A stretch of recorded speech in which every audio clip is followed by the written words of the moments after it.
श्री स्वामी समर्थ स्वामी भक्त हो. कधीकधी देवपूजा किंवा साधना करताना आपले मन एकाग्र होत नाही. तर असे का होते ते आपण या व्हिडिओमध्ये पाहणार आहोत. पण त्याआधी तुम्ही माझ्या चॅनेलवर नवीन असाल तर चॅनेलला एक लाईक करून सबस्क्राईब करायला विसरू नका आणि शेजारी असणारे बेल आयकॉन प्रेस करायला विसरू नका, म्हणजे माझ्या व्हिडिओचे नवनवीन अपडेट्स तुम्हाला येत राहतील. आणि कमेंटमध्ये श्री स्वामी समर्थ असे लिहायला विसरू नका. देवपूजा किंवा साधना करताना मन एकाग्र न होण्याची काही खास कारणे. नंबर 1. दैनंदिन जीवनातील ताणतणाव, चिंता, कामाच्या जबाबदाऱ्या यामुळे मन एकाग्र होत नाही. शरीरात थकवा असेल तर मन एकाग्र करणे अवघड होते. पुरेशी विश्रांती न घेणे हेही एक कारण असू शकते. नंबर 2. साधनेच्या जागेतील वातावरण, आवाज, ध्वनी यांचा मनावर परिणाम होतो.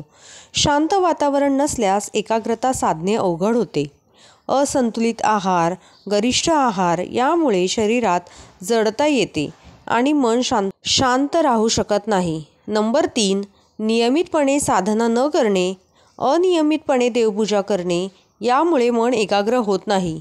साधना किंवा देवपूजा कशी करावी याबद्दल पुरेशी माहिती नसल्यामुळे मन भटकते.